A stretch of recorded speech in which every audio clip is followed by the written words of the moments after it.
एक बार फिर से आपका मेरे YouTube चैनल पर स्वागत है। आज हम एक और इम्पोर्टेंट सेंट्रल आइडिया जो है क्लास 10 की बोर्ड परीक्षा में जो है पूछी जाती है उसके साथ आए हैं। और आज की क्लास में जो है पोयम नंबर 2 है फायर एंड आइस, आग और बर्फ।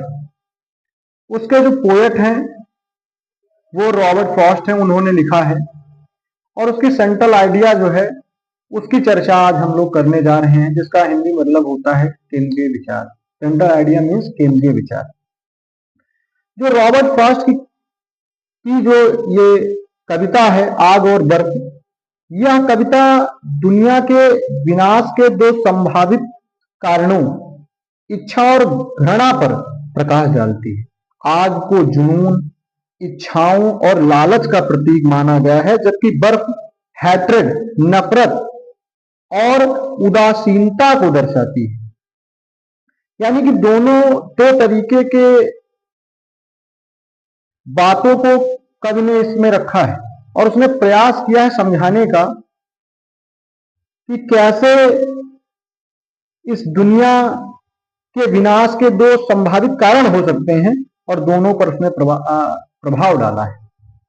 सेंट्रल आइडिया पे हम लोग आते हैं। बहुत इंपॉर्टेंट है, बहुत पेपर में पूछी जाती है, हर साल बोर्ड की परीक्षा में आती है।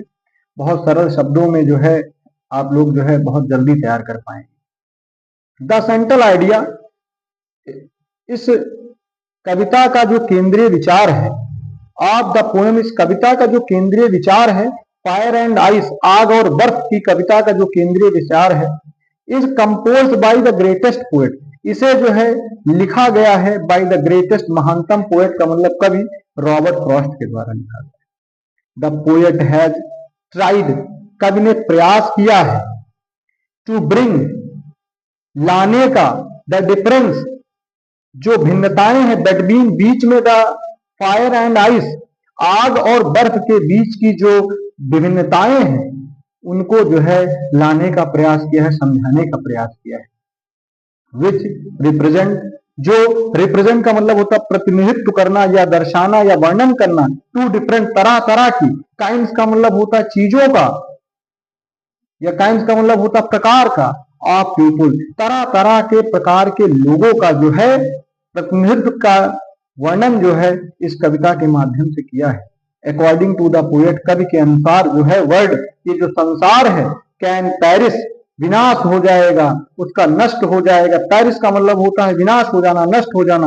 बाय फायर, आग से या तो इस संसार का अंत होगा, एंड आल्सो बाय आइस, और इसके अलावा बर्फ से भी होगा।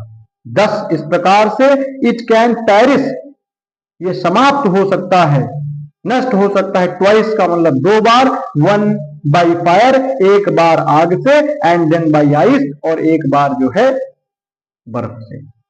हम लोग इस सेंट्रल आइडिया से रिलेटेड कुछ इंपॉर्टेंट मीनिंग है, हो सकता है आपको ना क्लियर हो, इसलिए हमने जो है इसकी भी व्यवस्था यहाँ कर रखी है। ग्रेटेस्ट का मतलब होता है महानतम, ट्राइड का मतलब होता है कोशिश करना, प्रयास करना, ब्रिंग, ब्रिंग का मतलब होता है लाना, पेरिस, पेरिस का मतलब होता है नष्ट हो जाना। दूसरा मीनिंग है डिसोलेट, डाई का मतलब मरना, डिस्ट्रक्शन का मतलब होता है विनाश हो जाना। अगला वर्ड है अकॉर्डिंग, जिसका मतलब होता है अनुसार।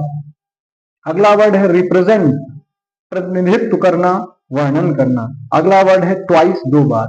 आप इस सेंट्रल आइडिया को तैयार कर लेंगे, बहुत इंपॉर्टेंट सेंट्रल आइडिया है, और इसे आप तैयार कर लेंगे और पेपर में जो है आपके 3 नंबर जो है इस वीडियो के साथ पक्के हो जाएंगे।